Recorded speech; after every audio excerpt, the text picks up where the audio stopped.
আসসালামু আলাইকুম সুপ্রিয় দর্শক, আপনারা দেখতে পাচ্ছেন আমাদের ঈদগাহ মাঠ। তো আমরা ঈদের নামাজ এখানেই পড়তে আসি। তো যাই হোক, মাঠটা অনেক সুন্দর হয়েছে।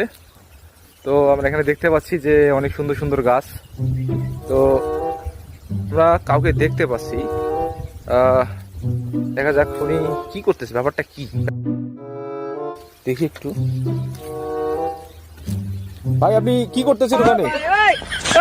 হ্যালো ভাই, হ্যালো হ্যালো, আপনি কি করতেছেন এখানে?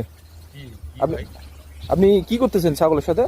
ও মানে আমার ডাক্তার কইছে ছাগলের দুধ খাইতে, তাইলে আমার বডি ভালো হয়ে যাবে। ছাগলের দুধ খাইতে আপনি আমার পছন্দ করবো। তাই? কিন্তু ভাই একটা ব্যাপার আছে ভাই। কি ব্যাপার আপনার? মানে এই দুধের এই বোটা খুঁজে পাচ্ছি না। আপনি দুধের বোটা খুঁজে পাচ্ছেন না? এইখানে মুখ লাগাইছি কি যেন এগুলো মানে আর কি লাল স্পিডের মতো পড়ে, বাট দুধ পাইতেছি না আমি। ভাই আমি এই একটাই শুধু বোটা দেখতেছি। একটাই বোটা? এইখানে একটা দেখা যায়, তবে এটা এত ছোট কেন?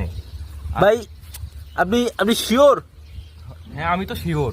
মানে এখানে আমি এই শুধু খালি একটাই বোড়া দেখতে পাচ্ছি। এখানে মুখ লাগাইছি শুধু স্পিডের মতো করতেছে। মুখ লাগাইছেন স্পিডের মতো পড়তেছে? হ্যাঁ হ্যাঁ। আপনি ছাগল চিনেন ভাই? ছাগল বলতে হ্যাঁ চিনি তো, ছাগলেরও তো আমার কথা বলছে, একটা কালা ছাগল নিয়ে। ভাই আপনি যেটা করতেছেন সেটা ভাই ঠিক না ভাই। এটা তো ভাই, এটা দিয়ে দুধ বের হবে না ভাই। তাহলে এটাতে কি বের হয়? ভাই এটা তো খাসি ছাগল, এটা দিয়ে তো কোনো দুধ মুধ কিছু বের হবে না। আরে আমি এইখানে একটা বোড়া দেখতে পাচ্ছি ভাই এটাতে নাকি বোড়া হয়। ভাই এটা তো দেখতে পাচ্ছি। ভাই ভাই ভাই ভাই ঠিক আছে ভাই, এটা আপনি ছেড়ে দেন, এটা দিয়ে কোনো দুধ বের হবে না। আপনি মা ছাগল পাইছেন না খাসি ছাগল জানেন আপনি এটা? না না, আমার তো ডাক্তার বলছে যে কি তোমার ছাগলের দুধ খাইলে হবে। তাই আপনি দেখবেন না কি ছাগল এটা? আমি তো খাইতেছি শুধু এইখানে মুখ লাগাইছি কি জানো বলে লাল মানে স্পিরিটের মতো পরে, স্পিরিট তো আমি খাই।